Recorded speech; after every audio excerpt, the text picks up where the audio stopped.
I would like to take a minute to briefly shed light on what rural water scarcity is. In as much as there is no universally accepted definition for what water scarcity or water poverty is, it can be commonly understood as the absence of adequate quantity of safe and clean water to meet people's need and demand. And this definition, I pick it from the World Health Organization and UNICEF report, the Joint Monitoring Report for Progress on Water Supply and Sanitation. Lebanese lira, the local currency. Hello, Edu, can you help me? I think there is another feedback coming, so that if that person can mute the mic, it will help the presentation. Thank you. Of dollars into the market, hoping to stabilize the exchange rate of the currency. Yes, it recovers slightly, but at the end of the please, if you have that noise at your background, kindly mute yourself for us. Outside the government palace here in central Beirut a short while ago. Okay, I think it's better now. Thank you so much, Edu. Yeah. So my presentation is going to focus on four main parts. The first one is we are going to look at the global trend, what is happening in terms of water scarcity globally, and also some studies that have been done on the impact of water scarcity on people's livelihood. Then I will move on to present to you a case study where I was fortunate to carry out a research on how rural water scarcity affects people in a rural community in the Northern District of Ghana. Finally, I will be discussing with you ways which everyone can play to be ensure that water becomes available to people in different parts of the world. Now, what is the trend of water scarcity? Globally, over 2 billion people are without access to safe and clean water. What this means is that they either use water that is contaminated or they try to pay vendors for the source of water. Interestingly, there also seems to be a global parity between the global south and global north, where we could see clearly. 1 month to the talk. If I buy 50, I have to use washing machine. Sorry. Sometimes I turn my fan on, my fan off, and this will take 5 days.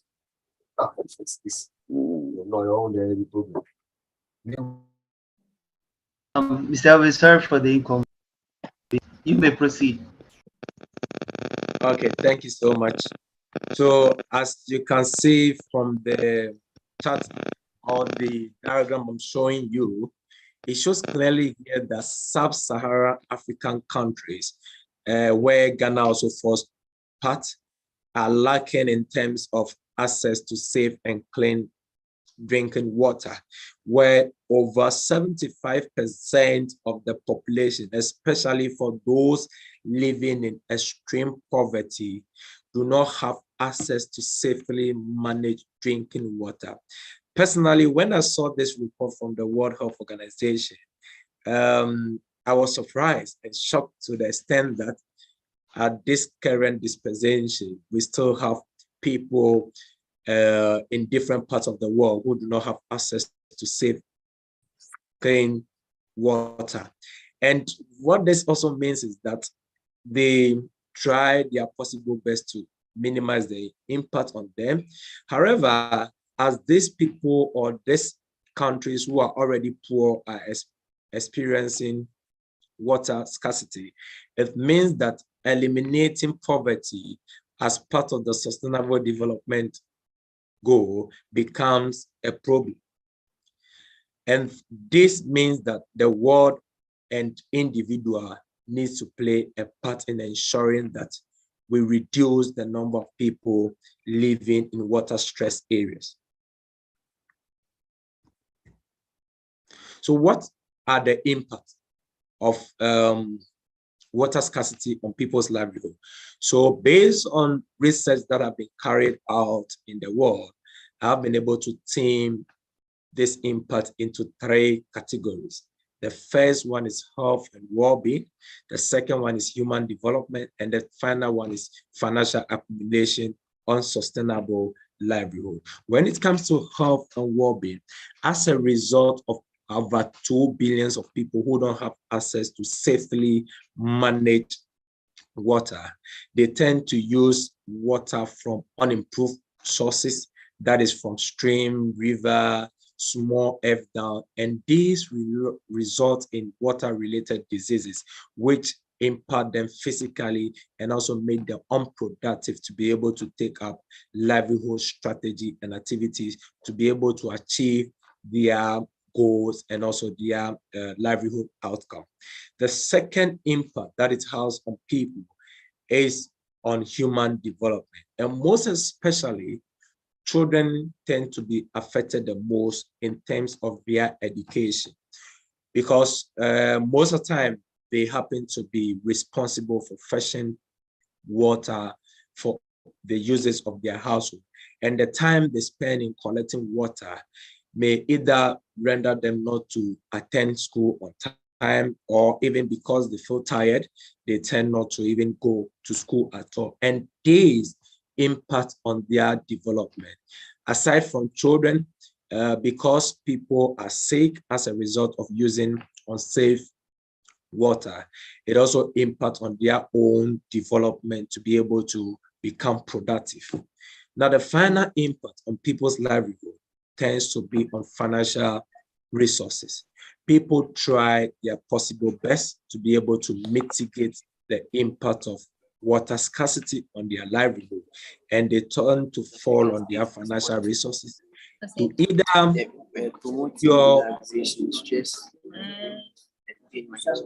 is there description? Where your business? Edu, can you help me? I think another mic is muted, so if you can mute that, I'll be happy. Because that's where you do your business. So now we know. I'm very sorry for the inconvenience. Please kindly do mute yourself for us, please. Thank you, Edu.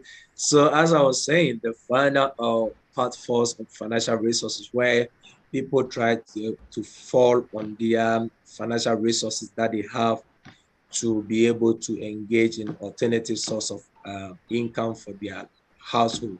They try to use this money they've accumulated to be able to either access clean water or treat diseases that they have obtained through the use of unclean drinking water.